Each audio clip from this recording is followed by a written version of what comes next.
Bonjour et bienvenue sur ce plateau TV Africa Pack by All for Pack. D'abord, je vous souhaite la bienvenue à ces messieurs qui sont autour de nous en leur disant ne craignez rien, c'est pas parce que nous allons parler de femmes entrepreneurs tout au long de ces que nous allons rompre le dialogue avec vous, bien entendu. Donc le sujet est lancé, nous parlons effectivement des femmes entrepreneurs dans la filière de l'emballage, qu'il s'agisse d'une vision depuis l'Afrique ou qu'il s'agisse d'une vision du reste du monde. Dans ce plateau Africa Pack by All for Pack, nous avons le grand plaisir d'accueillir trois personnes, trois dames qui ont chacune œuvré et qui œuvrent encore aujourd'hui pour ce milieu de l'emballage, particulièrement destiné aux femmes entrepreneurs comme force économique dans l'emballage et dans l'économie. La première personne que nous avons le grand plaisir d'accueillir est Madame Vanessa Irogbougbour, qui est donc Head Women and Trade Program at the International Trade Center, donc ITC, qui est, je dirais, le co-producteur de ce plateau TV. C'est une grande chance, Vanessa, de vous accueillir dans cette grande famille dans laquelle j'ai le grand plaisir aussi d'accueillir deux autres personnes qui me sont particulièrement chères. Ager Ben Manimi, directrice marketing du Centre technique de l'emballage tunisien PACTEC, et Perlive, excusez-moi, c'est un peu plus compliqué pour le nom, Rebenitani, c'est vrai qu'on dit toujours Perlive, qui donc dirige le cabinet L'Action et qui, par ailleurs, œuvre dans une association, une ONG, promo, Perlive venant donc de Madagascar, et nous avons noué des liens depuis fort longtemps en matière d'emballage. Vanessa, peut-être première question, quand on parle des femmes entrepreneurs, bien sûr, on pose la première question, vous-même, quel est votre professional background ? A permis, normalement, ça doit fonctionner tout seul. Normally, it works only, without any problem. Oui, Vanessa, quel est votre parcours pour aujourd'hui tenir cette fonction à ITC, particulièrement dédiée, bien sûr, aux femmes? Hello, good morning, everyone. Bonjour à tous, c'est un plaisir d'être ici à la conférence sur l'emballage. Donc, je suis à la tête du programme Women and Trade de l'ITC. L'International Trade Center, pour ceux d'entre vous qui ne le connaissent pas, est une agence de l'Organisation mondiale du commerce qui est basée à Genève, et nous aidons les petites entreprises à se développer dans les pays en développement et à aller vers l'international. J'ai commencé dans ma carrière dans la banque, je dois dire. J'ai étudié l'ingénierie civile. Et j'ai commencé à travailler dans le développement quand j'ai travaillé dans la Corporation pour la finance internationale à Washington. Je suis allée à l'IFC pour mettre sur pied un programme qui était destiné à soutenir ou à développer l'inclusion financière des femmes dans toutes les entreprises. Et c'est là que j'ai commencé à comprendre quels étaient les défis particuliers que les femmes devaient relever et auxquels elles étaient confrontées généralement dans l'économie. Et c'est la raison pour laquelle j'ai nourri une passion pour aider les femmes à aller de l'avant, aller vers l'international, et on comprendra tous que la participation des femmes était essentielle pour faire grandir l'économie comme nous voudrions qu'elle se développe. Je crois que ITC, vous l'avez dit, travaille essentiellement pour les petits. Oui, je crois. Merci, Vanessa. Pour la meilleure compréhension de tout le monde, on continue en français. Mais merci. Vanessa, ITC travaille en particulier pour les petites et moyennes entreprises. Et les femmes que vous rencontrez dans ce cadre-là sont certainement des personnes qui sont davantage concernées par ce qu'on appelle la microfinance, les nécessités pour elles de développer des business, que ce soit dans l'emballage ou dans le conditionnement. Comment ITC peut, et comment vous, Vanessa, vous pouvez aider ces femmes entrepreneurs à accéder à ce rôle légitime qu'elles doivent jouer dans l'économie d'un pays? Est-ce que justement, je crois que vous managez ce programme She Trades, est-ce qu'il est particulièrement destiné aux plus petites entreprises, et est-ce que on est plus dans un contexte de microfinance ou au contraire, on a de très belles réussites des femmes en la matière? So, women's economic La participation des femmes dans l'économie a été un sujet qui a vu le jour il y a une vingtaine d'années. Au début, on parlait beaucoup des microcrédits, on parlait beaucoup de l'économie informelle. Mais on se rend compte au fur et à mesure que l'on avance qu'il est tout aussi important de soutenir des compagnies ou des entreprises ayant pignon sur rue. À l'ITC, donc on a lancé le She Trades Initiative pour connecter 1 million de femmes au marché international d'ici 2020. Qui sont ces femmes? Ces femmes sont des productrices informelles de biens ou de services. Et ce sont des femmes que vous pourriez penser sont peut-être marginalisées, mais on peut les aider à intégrer l'économie internationale. Je peux vous donner des femmes avec lesquelles nous avons travaillé en Papouasie-Nouvelle-Guinée. Certaines ne sont même pas allées à l'école ou à l'université. Elles n'ont même pas de certificat de naissance. Et nous avons aidé ces femmes à avoir accès au marché, par exemple une compagnie productrice de café et une autre compagnie acheteuse de café en Papouasie-Nouvelle-Guinée. Nous travaillons également avec des petites entreprises qui sont enregistrées comme telles. Nous travaillons dans tous les secteurs et nous avons beaucoup plus d'expérience à travailler dans les secteurs dans lesquels vous imaginez que les femmes sont plutôt prévalentes, c'est-à-dire le textile, l'agriculture. C'est un grand secteur pour des compagnies menées par des femmes. Et nous travaillons avec des femmes aussi dans une entreprise de service. Je viens de rencontrer ce matin une femme qui est à la tête d'une entreprise de packaging fantastique. Nous travaillons avec des femmes dans le domaine de la technologie. La présence des femmes dans l'entreprise et en tant que chef d'entreprise et entrepreneur change. J'étais très surprise quand ma collègue Frédéric m'a dit que nous allions avoir un séminaire sur les femmes dans l'industrie du packaging. Je comprends très bien que la présence des femmes s'accroît dans une industrie telle que le packaging en tant que chef d'entreprise, mais aussi en tant qu'employé. De pays en voie de développement, on se demande si ces pays laissent leur place légitime aux femmes.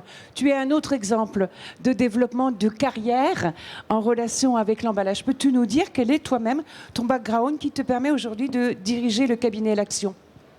Merci Annette et ravie d'être là. Merci de l'invitation, j'en suis honorée. Donc moi, j'ai pu avoir une formation universitaire d'ingénieur puis d'économiste et avoir travaillé dans un bureau de développement rattaché au ministère de l'économie au début. Et puis petit à petit, j'ai fondé mon propre cabinet pour pouvoir mieux agir, sans commentaire. Et dans ce cadre, j'ai fait des travaux de recherche sur le développement, sur la promotion d'entreprises. Et c'est là que j'ai pu prendre vraiment conscience des enjeux de l'emballage.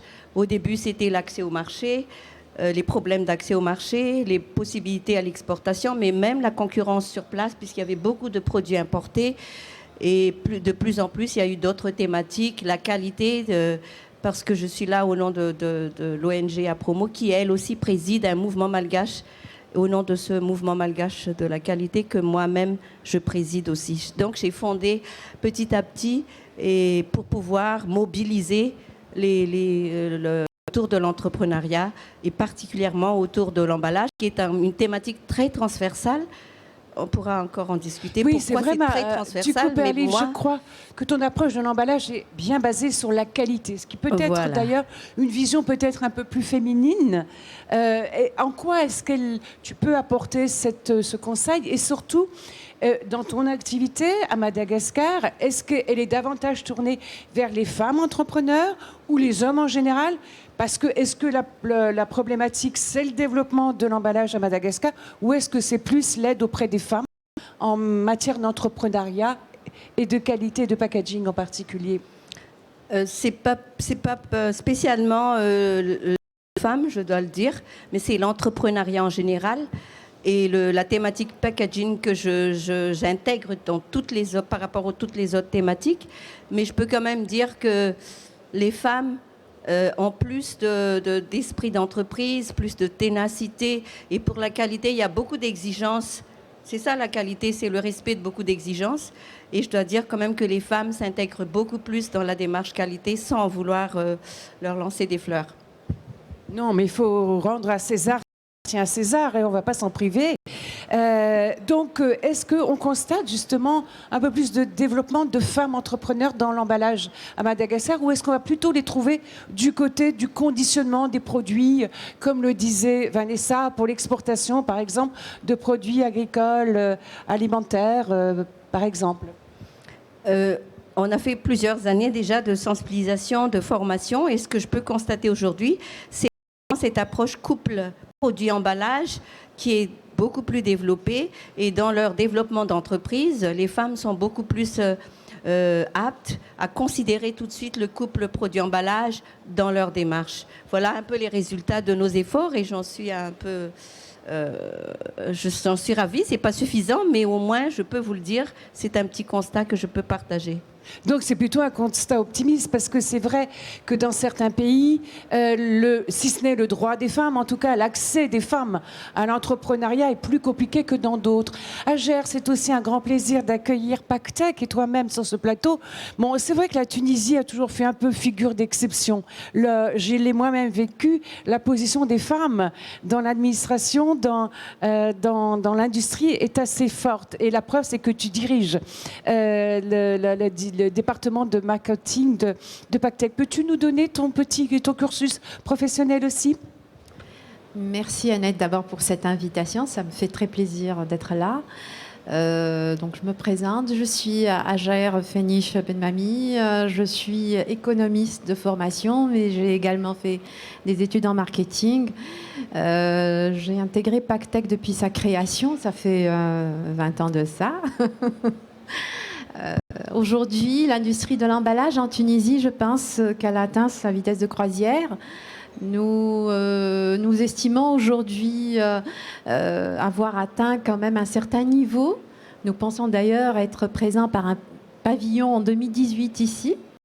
On l'a déjà fait en 2008, mais c'était tout petit. Mais j'espère que la prochaine édition sera là en force. Voilà.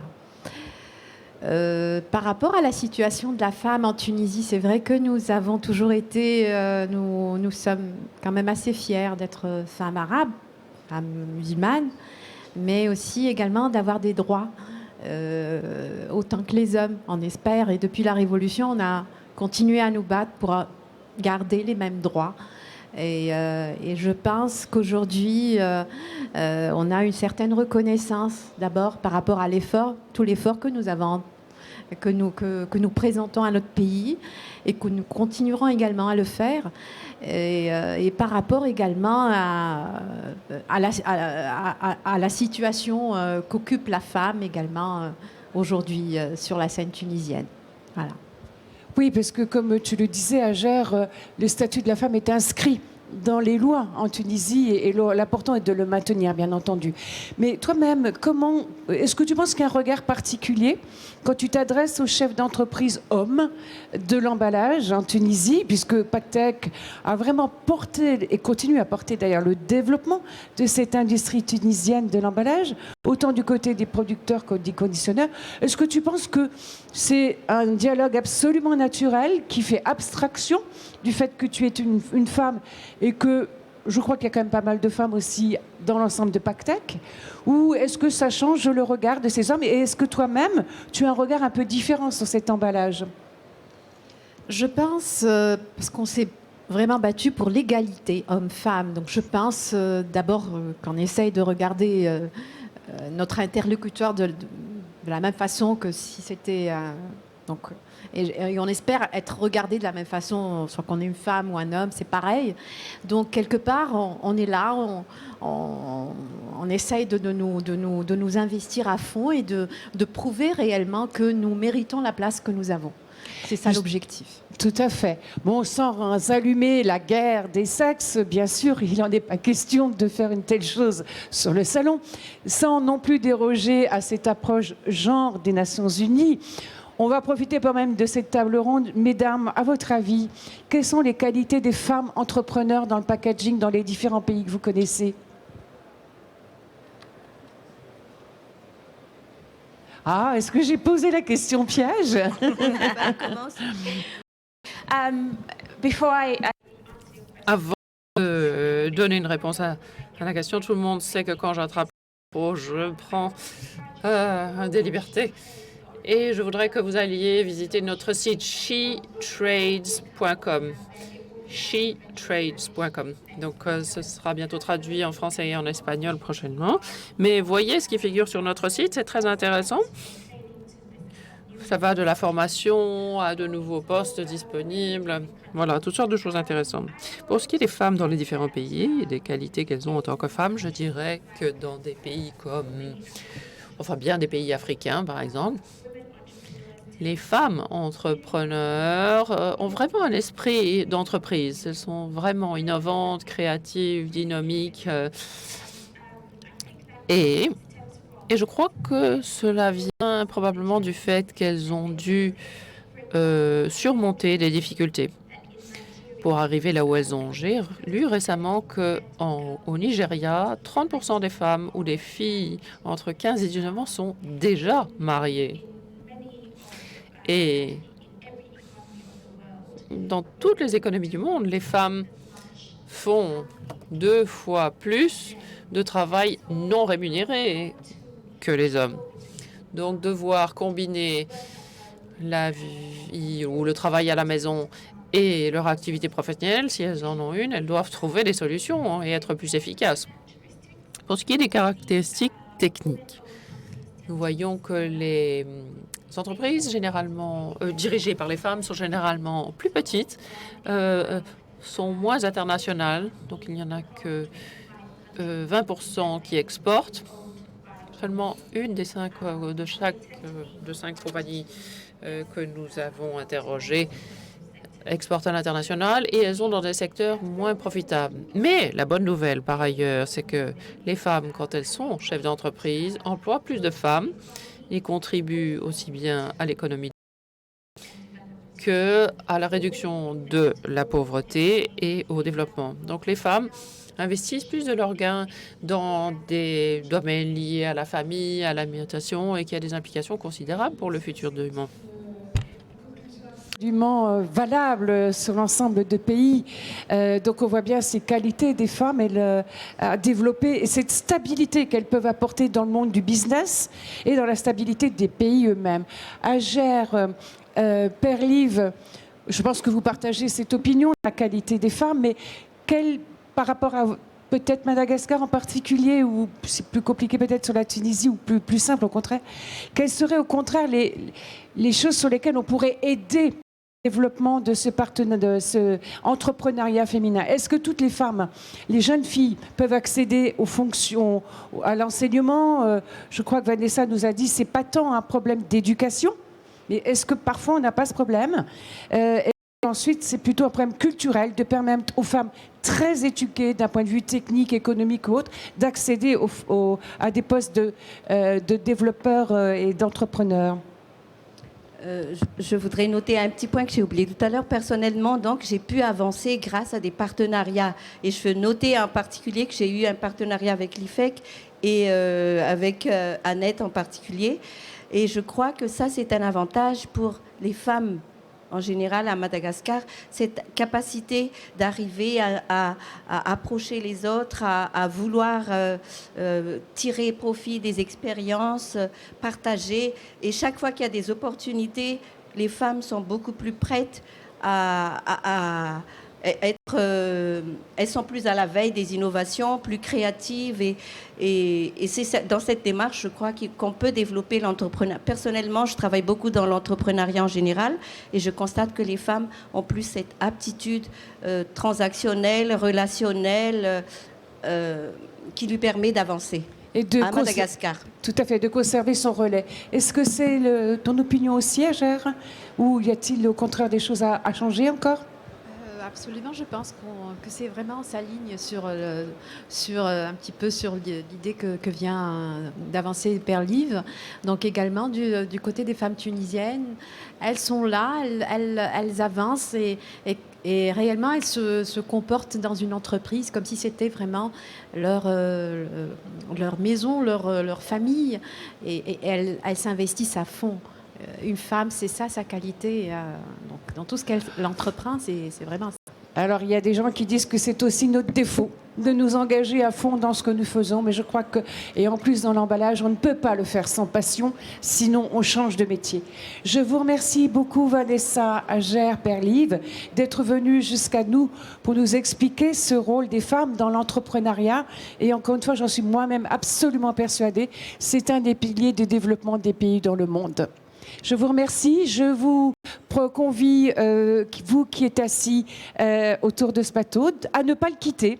Vous allez avoir la version un peu plus franco et européenne du rôle des femmes entrepreneurs dans l'emballage. Je vous remercie. À très vite.